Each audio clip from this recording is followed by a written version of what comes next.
This is episode number 2 of Yes, We Paid to See It. And when we picked that title for the show, I didn't know that that title would be so literal. Yes, indeed. Because with this film, first of all, my co-host Camille, how you doing? Hello. I have What film, Jazz? What film are we talking about? the incredible Burt Wonderstone. There it is. I have to apologize to Camille. Hopefully, our friendship, we still have a friendship after I made us watch this film, but we'll get into that. Hey, and you know what? You've already foreshadowed one of my predictions has already come true. I can tell already. Anyway, we'll get into that. First of all, it's the incredible Burt Wonderstone.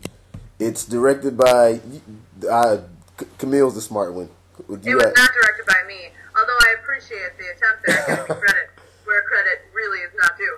It was directed by Don Scardino, and I was so excited to see these writing credits. Was Jonathan Goldstein and John Francis Daly. I don't know if you guys know John Francis Daly of Freaks and Geeks fame. He's also on a show I like to watch called Bones. He plays Dr. Lance Sweet. So I was really excited to see his name in the credits when the movie got rolling. Okay. Dear to my heart. Yes. All right. Incredible Burt Wonderstone. It's also starring Steve Carell, Steve Buscemi, Olivia Wilde, Jim Carrey, James Gandolfini, Alan Arkin. There's a lot of people in Jay Moore. Jay Moore, definitely. That was a pleasant surprise. Jay Moore hadn't done anything for ever, and then finally just randomly had a part in this film. And it was like, what are you doing in here? Hey, it was a welcome random appearance. I laughed every time he was on screen. Last time I saw Jay Moore was King's Ransom. What's King's Ransom, you say? King's Ransom? I did, but I was gonna. Huh? I didn't, but I was gonna. Oh, okay. Yes, King's Ransom was a film starring Anthony Anderson. Yes, Anthony Anderson. What happened to him? I think he's on Law and Order. Oh, right. Okay, whatever. But it was a film starring Anthony Anderson, and it's about... I'm just going to do a quick synopsis because we're not talking about that film. But it's a film about Anthony Anderson plays some big, rich guy who basically Jay Moore is some, guy who doesn't know how to kidnap anybody, down his luck. So, Anthony Anderson, gets Jay Moore to, help him kidnap him to help them both out. Something he fakes his kidnapping. Something like that. It's very Anyway. similar to the plot of The Incredible Burt Wonderstone, except not at all. I was about to say, how? Except for not at all. Burt Wonderstone, if you haven't seen the previews already and you live under a rock, there are these magicians, Burt Wonderstone and Anton Marvelton, which is Steve Carell and Steve Buscemi, respectively. Steve and Steve, yes. They've been playing on the Las Vegas Strip for years, blah, blah, blah, blah, blah. But as you come to find out, Burt Wonderstone is kind of a dick. Let's be honest. He's kind of a dick. And the show is He's not kind of. And their partnership suffers, and they go through the predictable journey of self-discovery and fighting, and then making up at the end. It's really predictable, but this kind of movie always is predictable. And of course, you can't go to a dumb comedy with Steve Carell and Jim Carrey and expect it not to be predictable. That is very true. That is very true. Now, you can expect it to be funny. Yes, and it was kind of a, obviously not kind of, totally mocking the whole, magic scene, David Copperfield and Chris Angel David Blaine type stuff. In this film. Yeah. But, going back to what I was saying, you can expect it to be funny. And the question is, maybe that was an expectation that I should not have had. I had very poor expectations. So, much like my prediction last week, that we were going to continue to move forward with completely opposite opinions of things, it wasn't that bad. Are you serious? I am serious. I did not think it was that bad. Maybe going back to what I said about our friendship suffering, maybe I'm going to be the one maybe I'll be the one to end it. Because what? I told you. I predicted last week we were going to go on a weird run of always having completely opposing viewpoints, and we were never going to help our 15 viewers make a decision to see a movie, because I'll hate something and you'll love it. You'll love something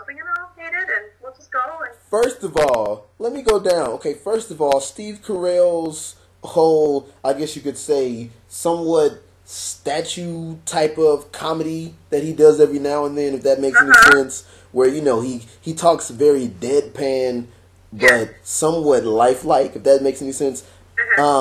When he's doing that in the sense of trying too hard, or he's doing that in the sense of being a douche, as you say, it doesn't work. It does not work. You're right, and I did hear that said before I saw the movie. I will give credit. Max on Movies said that before I saw it. I will admit that he said, you know, he's a jerk, and you don't believe it because Steve Carell's not a jerk. It's not even that. It's just his comedic delivery just doesn't work. I like the second half better than the first half because the first half was just him being a dick and me going, yeah, I don't believe it. Because there's even that joke in the movie Knocked Up where she's being such a bitch that somebody says to her, you even made Steve Carell look like a jerk. How did you make that happen? Like, as though that's the impossible dream. Like, that's that's like the Mount Everest. You can't make Steve Carell look like a jerk because he's like the nicest human alive. There's a joke about that in Knocked Up. So to then go and try to make him be a jerk in a movie, I didn't believe that half. Now, once he was sad and pathetic and kind of like rediscovering himself, that I believe. That's what Carell does really well. I'll say it like this. I'm not saying that it wasn't believable because it was Steve Carell. I'm saying it just I didn't believe him as when he was being a jerk. I didn't believe it. It was just not funny. It was just very try hard. It wasn't as funny as I thought it was going to be. It was like you're Steve Carell. What are you doing? You're Jim Carrey. You should be hilarious. Jim Carrey in this movie. Jim Carrey is so weird. I don't know if it was writing. I don't know if it was Jim Carrey. I think it was both. I defend John Francis Daley. I love him. I think it was both. But the stuff that they had Jim Carrey doing, and then Jim Carrey. Now, granted, there was a few things that were funny that Jim Carrey did, but for the most part, it was like, no. And then Steve Buscemi, it's like, Steve Buscemi, we love you. You're the weird-looking dude who somehow knows how to act and be weird and goofy. You know, it was weird watching him, like, be the straight guy. Yeah, what? What are you doing with that? Weird. You know, I want him to be the guy with the doll on the plane, singing, he's got the whole world in his hands. Yes. I want him putting on lipstick and crossing off people to kill names, you know? You want him to be being the straight guy is weird. Like he when he was the running gag in Grown Ups, I think, where he was always getting like beat up, and next thing you know, like he's in a cast, and for some reason he was always getting like, you know, knocked down. He was like, oh, like, you know, always like messed up. Him just as a straight guy was weird. You're not. It was an odd use of Steve Buscemi. You're not the lovable loser. You're the loser. I mean, well, you are the lovable loser, I guess. You know what I'm saying? Does that make sense? I do. As much as I want to argue with you, because I enjoy him so much, you're right. He is better when he's not the lovable, the wedding singer, when he's the drunk brother. And then just him as a straight guy was odd, but you know. And if I see Alan Arkin play the old guy who dies at the end of another movie. My gosh. I just watched Little Miss Sunshine, and it's like, come on, people. He was crawling around under the bed. Oh, okay. All right. What were you watching? Well, I mean, but... Sorry, everyone. We didn't spoil. Nobody dies. Okay. All Not right. even the puppy. Don't worry. All right. I mean, whatever. I mean, first of all, I don't think I spoiled anything, and if I did spoil anything... No, you didn't, because it wasn't correct. You can put a big wrong-o.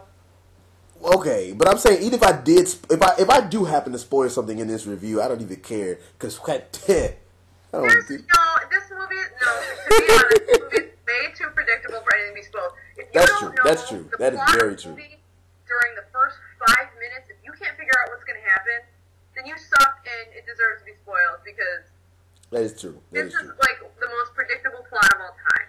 Especially, I put it like this. If when Jim Carrey gets introduced and you cannot figure out where this is going to go, oh yeah, something is wrong with you. Put it like that. Oh my, Jim Carrey, though, I gotta say, though, because he's done a few serious, not serious, but like more serious acting things. It's so nice to just see him weird as hell again. That is the Jim Carrey that like you got to know and love before he So weird. And man, I gotta say, he's in pretty good shape. Okay. He's in pretty good shape. There's a couple scenes where he's just like running around without a shirt, and I'm like, whoa. Didn't notice that. All right, Jim Carrey. Well, usually comedians are less than good shape. In fact, Will Ferrell, supposedly, when he started doing comedy, got himself in worse shape because it was funnier. Because it's funnier that way? Yes. That's understandable, actually. Super hot guy isn't funny. It worked this time. I mean. Now there is a movie that Jim Carrey is going to be in that's coming out sometime this year, I believe, and I can't wait to see it. And I didn't know it was Jim Carrey at first from the trailer, but when he's in this movie and I see this movie again, I'm going to love this movie and hopefully love him even more. And that's Kick-Ass 2. I'm waiting for that movie to come out. Until then, I haven't seen the first one. You got to see it first of all, but we're not talking about that. But anyway, I'm waiting for Jim Carrey in that one because it'll be much better than this. I gotta say, though, no matter what's going on, I love it when Steve Carell screams and stuff. When did he? That's like a guaranteed laugh. When he just like screams a word. When did he scream? It's always funny. I don't know. He screamed a couple of words. You know, like when he does it in Anchorman, where he just goes loud noises and he just yells. It's funny. I know. A lot of people like. He did it a couple times in this movie, and I laughed every time. I was like, yeah, he yelled good. People love the scene in Bruce Almighty. Oh my god. Yeah, dude, where he's doing that. I may have wet my pants the first time I saw that. I can't remember. I was laughing so hard. I was absolutely weeping. That's pretty so funny. We did. What about Olivia Wilde? What do you think about her performance? Like, did she add anything to the movie, and not her character, her performance? I think so. I actually thought about that quite a bit because you know what? What I do like about her, she's kind of the same in every movie she's in. But I did like her performance because she wasn't. I didn't ever feel like she was competing with anybody. Okay. She did make me laugh a couple of times. Yeah. I think she was, performance-wise, a nice compliment to all the idiocy that was going on around her, and she still did, for me, get some laughs without being, like, a ditz, and without being, like, cookie-cutter hot chick. That's true. She is hot. Even though she was hot. Oof. But, she didn't do something like an Anna Faris would have done. Like, she didn't do that stupid, dumb... Oh, yeah, Anna Faris. But that's what Anna Faris is known for, though. Oh, that's fine. I like Anna Faris. I'm not complaining about her either. I'm just saying, I appreciated the subtlety that she lent to her role because she didn't overdo it. And she's so pretty. I honestly, like, I recognize the name, but I cannot think of where I have seen her in. Like, she was on that, the Island of Purgatory show. What is it, Lost? The Island of Purgatory show. Oh, what? Was it Lost? The big reveal. I've never even watched it. Whatever. She was also in that horrible movie with Jason Bateman and Ryan Reynolds, the Switch Up or the Change Up. She was in that. The Change Up. That movie was hilarious. That movie. I would have rather watched The Change Up twice than watch this movie. Dude. Have you seen The Change Up? I've seen 70% of it. Why didn't you finish watching it? I missed the first half. The first 30 seconds. The Change Up was hilarious. The Change Up was hilarious. I just always want more out of Jason Bateman, but he's not in this movie. Anyway, I gotta appreciate, and this is in previews, so I'm not giving away anything. Okay. David Copperfield, good for you. That was in the previews? He made a cameo. Good for you. I like it when people are in on the joke and they're willing to make fun of themselves. I didn't even know that was him. That was David Copperfield. Like, until the end, when it was like David Copperfield as himself. And I was like, oh, okay. Maybe that's why they called him David in the film. I did not catch that at all. What about James Gandolfini's performance? Did you think that he... I loved it. First time I haven't hated James Gandolfini ever. I mean... I hate that guy. I always hate him because he always plays an asshole. I mean, I can't say that. He plays a bad guy. But it already... I don't like The Sopranos. I didn't like him in True Romance. But, you know, he's a bad guy. You know, he always plays a bad guy. I never like him. I mean, that's what he's good at. It was so funny. I mean, I don't know. I didn't think his performance. I didn't think his performance added too much to the story again. The ongoing joke of him not knowing how old his kid was amazing. I mean, that's the thing. I think that's the thing with me in this one. I didn't think that too many people's performances added too much to the film itself. I mean, quite frankly, this is a predictable comedy. Everybody's going to be acting like a moron. Yeah. And playing some stereotype of something. You gotta grade on the curve. You know, do the temporary lobotomy. Just go. That's what it is. I think I have that problem with a lot of movies too. I think I expect too much. Yeah, I mean, this is not inside the actor's studio. I'm not really that. This is not a movie where I was expecting acting greatness. That's the thing. That's the thing. You know what? And I thought about this the whole freaking movie because of how much we focused on it last week. All of these characters had more depth than the characters in the movie we saw last week. Are you serious? I am serious. Let me see. Let me think. I'm going to think about it for a quick little second. They probably did. Yeah, they didn't probably. They absolutely did. Because, okay, Olivia Wilde, you know. Without giving too much away. These guys, you know, but she really wants to become, she's a magician of her own, and she wants to do her own act, and she wants to get in on it, and she still has the belief in the wonderment, and she's got a fresh look at everything, and she really wants that. But then there's the conflict of she still just needs to work, and she has to compromise some of what she stands for to make ends meet. And then you got Burt, who has lost the belief and is this like shell of a human being and needs to like rediscover the wonder and has this whole personal journey he goes through. And is it told in kind of a blah, predictable way that just kind of is a bit of a snoozer? Yeah. But these characters all have more depth and motivation, and you understand what they're going through way more than what we saw last week. Okay, well, I got a question for you. Since we're talking about, like, you know, the one-dimensional, two-dimensional, three-dimensionalness of the characters and whatnot. Okay. Jim Carrey was one-dimensional, but he's supposed to be. Well, see, that's what I was thinking was Jim Carrey dimensional in that. He's just a crazy idiot. Right. But did you? I don't care what his backstory is. Did you believe, whether it was performance, whether it was writing or whatever, did you believe the chemistry between the main two characters, Steve Carell and Steve Buscemi? Did their chemistry come off real? When they were crying at the table. Oh, that was...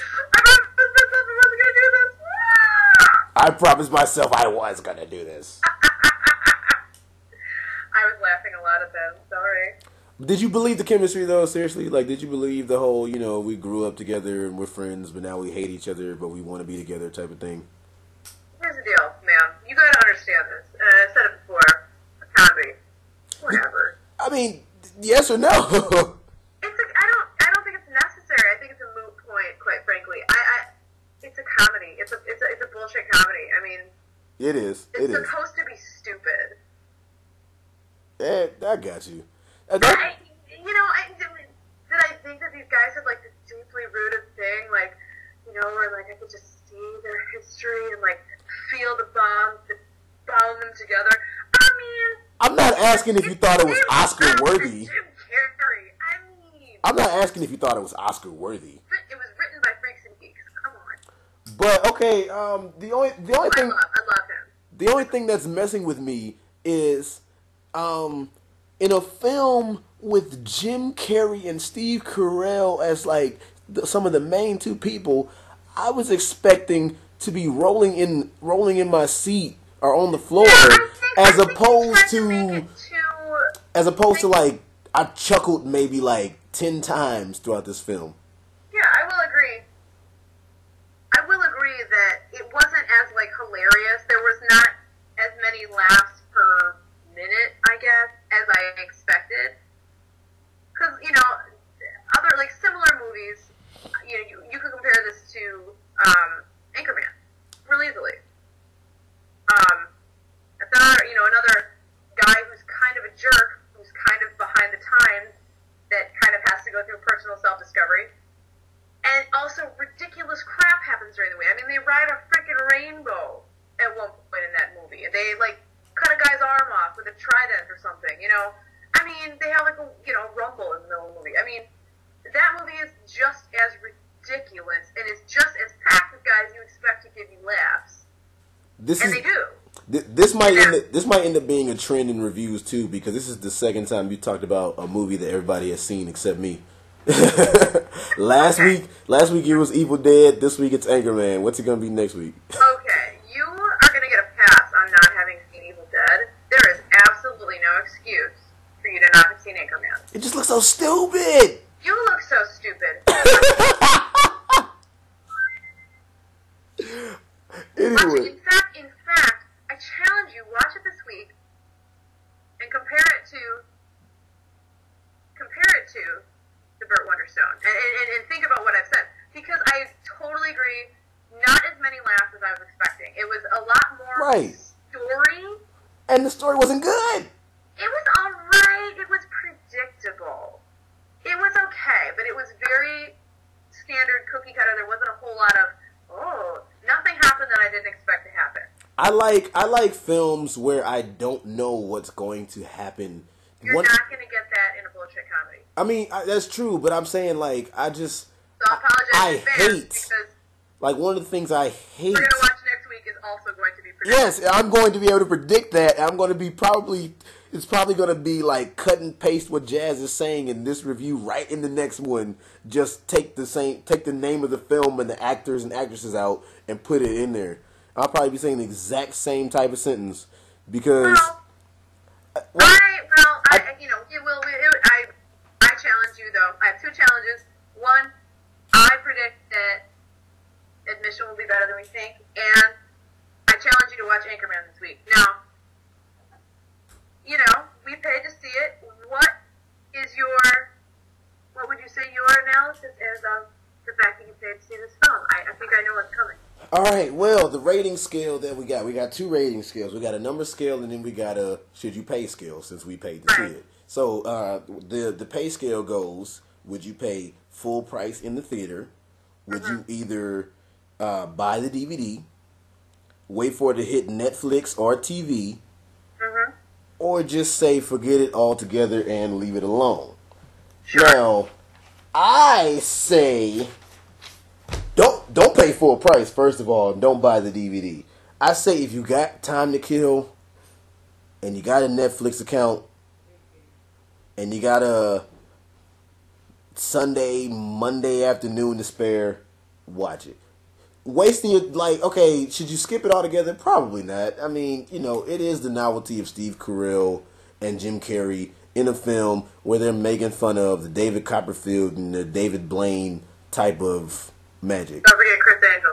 Chris Angel type of magic, right. So, I mean, for that reason alone, if you got nothing else to do, watch it. But that's only if you got nothing else to do. So that's a low Netflix or TV. Because if you got something else to do, then you should probably be using your time for better suited things and not watching this movie. But if you got nothing else to do, okay. What would you say? Okay, do you have a number to go along with that? What was the number scale? 1 through 10. No, I'm saying 10 being the 10 film. is good, 1 is bad. No, but I'm saying 10, it immediately goes in the top 20 of your all-time movies, and 1. Oh, I don't care.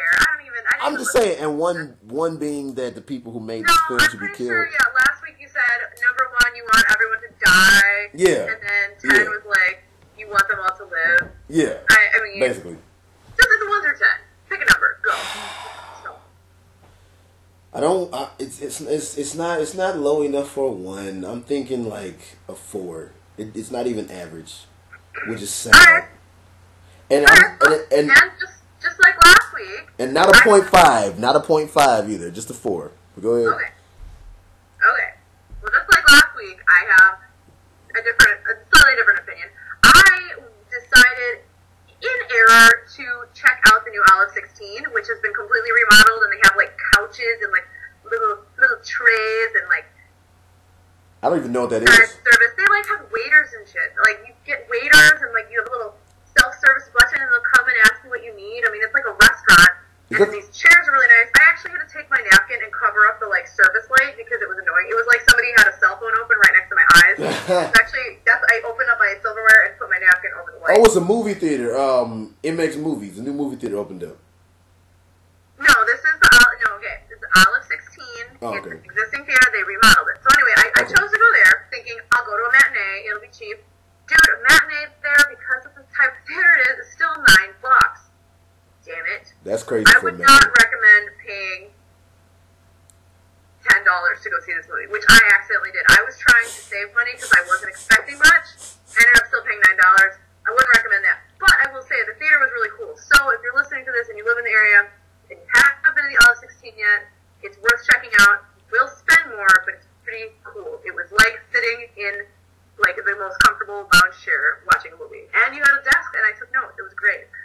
Okay, enough with the plug of the Olive 16. Okay, look, we talked a lot. I'm just teasing you. I'm just teasing you. Go ahead. I give my answer. Go ahead. I'm just teasing. Go ahead. I have an answer. My answer is, if you really like these guys, and you want to see in the theater, matinee, not an expensive theater. Okay, matinee if you must. I would myself have waited till it came out and just on my movie channel. I wouldn't even mess with Netflix. I wouldn't even see. I'd be like, oh, Burt Wonderstone. That's right. Let's see if this is any good. It's 11 o'clock. I'm not going to bed. Boop. Exactly. But no, I would not. I would not pay to go see this. That being said, I'd still give it a solid 5. It was fine. I thought it wasn't great. I mean, I didn't hate it. it's funny. It's funny to me though that, like, for you to kind of defend it and say, like, you didn't think it was that bad and still give it a 5. That's kind of low, I think. Not given the fact that I gave Oz a 7.5. I gave Oz a 7.5, didn't I? Or did you? No, I gave it a 6.5. That's right. You gave it a 7.5 or 3D. That's But right. again, That's right. I'd say, a 5. It was fine. It was Yeah. average. It was only okay. It wasn't that funny, but I do like everybody in it, which helped. It's just kind of Yeah. like, I will put up with more from some of these actors than I would from others, just because I like them, and I will give them the benefit of the doubt. See, that's my problem. I like everybody in it, so that hurt it because I expected more from them. But that's See, we had the opposite working expectations last week and this week. Last week, I expected more and got less. This week, I expect nothing and got more than what I expected. And then last week I didn't expect much. Last week I didn't expect much and I got more. This week I expected a pretty good deal and was disappointed. Disappointed. All right, so I guess we're coming to an end on this. We are. I say, just to recap, I say watch it on Netflix only if you don't have anything better to do. That's really specific. I just say wait till it's on the movie channel. If you don't have movie channel, then look at Netflix. And I say a 4. I say a 4 on the number scale. You said yours says 5. Yeah, it wasn't awful. It just wasn't good. I mean, I'm not going to give them bad scores because it wasn't great. It was only okay. But it's not a kind of movie that's ever going to be like. I feel like I'm being generous just because I'm saving my 3s and my 4s and my 2s, to be honest with you. Look, if we ever go to see something that I'm going to give a 3 to on purpose, I'm going to demand a refund from you. Oh, yes, we paid to see it. That is the name of the show. So, yeah, well, there might be a week where it's yes, Jazz paid to see it. $10 out of his wallet. And then the podcast would just be like me just talking, and you'll just be like, "Oh, really? So that's what happened." I skipped it. I just read reviews online. And... Well, apparently this person says it was like this. Jazz, are they right? All right, so next week we're going to be seeing Admission, which is starring Tina Fey and Paul Rudd, right? Yeah. You sound so happy. You sound a lot more excited to see this than you did to see Burt Wonderstone. That's one. Paul Rudd so much. I love him. I still say Paul Rudd and Jason Bateman are pretty much the same person, but that's just not even at all. You got a quick prediction for this movie? I think it will be better Okay. That's my prediction. I mean, I don't expect it to be terrible, but Yeah, I think you do too. no, I don't expect it to be terrible. I don't expect it to be terrible. I don't expect it to be terrible because I do like Tina Fey. She's nice to look at, first of all, which helps, and then also she's a good actress. She really is. She is like she can play serious and she can play comedic and she can play seriously in a comedic way and comedically in a serious way. If that makes any sense. Comedically and also comedy with comedic comedy. Okay, I don't know what the hell You that said means. comedically like 19 times. Well, the viewers who were listening to what I was saying understood that. Right. So to sum up, Tina Fey is funny because of comedy that she performs comedically. And Paul Rudd isn't funny because Paul Rudd is freaking hilarious. Paul Rudd is just a product of whatever the writing, whatever the script he's reading, basically. Okay, everybody. This is also coming from the guy who hasn't seen Anchorman, so clearly doesn't know what he's talking about. That means nothing. How many movies have you seen him in, dude? I cannot think of them offhand, but that doesn't mean you put me on the Your spot. opinion is a bit off kilter, I gotta say. You just think that he's a white guy. Oh my god. Oh my god. What? That doesn't mean anything. I have a reason for this. I have a reason for this. There's a reason I said this. Have you seen Role Model? Yes. That's what made me think of when the kid goes, when he calls him, look here, reindeer game. He's like, I'm not Ben Affleck. You white? You Ben Affleck. Well, I am white. Well, first of all, the little black kid in Role Models, I can't think of his name offhand, but he was like a stereotypical depiction of like little black kids anyway. So Oh my god, okay. We are not going to be able to go I'm not getting offended, but I'm just stating a fact. You're not going to be able to go see any more comedies if you're going to pick them apart like they're dramas. I mean, you're just saying that I said that he's a white guy, and I'm just saying, well, that was just like... Yeah, because he is so funny. He's funny in Knocked Up. He's funny in Anchorman. He's funny in Role Model. He's funny in... Role Models was good. Oh my god, what? Role Models was pretty good. Role Models is hilarious. I like Role Models. Funny. So I don't know how you enjoyed it, because he's I like like Role Models. character. I said he's a product of his writing, so it was good writing. I've seen him in too many things to agree with you on that. All right. I think it's serious. Oh my god, you need to watch Anchorman. Watch it this week. Now that you've insulted Paul Rudd, you need to watch it. All right. Because 60% of the time, it works every time. All right. Well, I think about 5 minutes ago we were gonna close this thing out, and then we started 10 minutes ago, we were going to close it we up. started getting into like Paul Rudd's like filmography. Love him. He's so funny. I disagree with you wholeheartedly. All right. Well, we'll just see who will be eating their words come next week on Yes We I Pay to See. am putting my faith in this film. Well, I mean, I said I don't expect this movie to be terrible. I just expect it. I don't expect it to be that great, but I don't expect it to be terrible. And I do expect Tina Fey to do a good job. I do. I see. All right. And also, since you picked this movie, I'm picking the next one. Oh, well then no, then I change. You pick this movie because I'm going to watch The Host and I'll review that regardless of what you say. We'll cross that bridge. You tell me whatever you want. I will reply with my review of The Host. We'll cross that bridge when we come to it. We'll cross that bridge when we come to it. All right, everybody. That's our review on The Incredible Burt Wonderstone. Yes, We Paid to See It, episode 2. Please keep watching and listening and whatnot. And next week we will be reviewing Admission. Thank you all. So, say goodnight, Camille.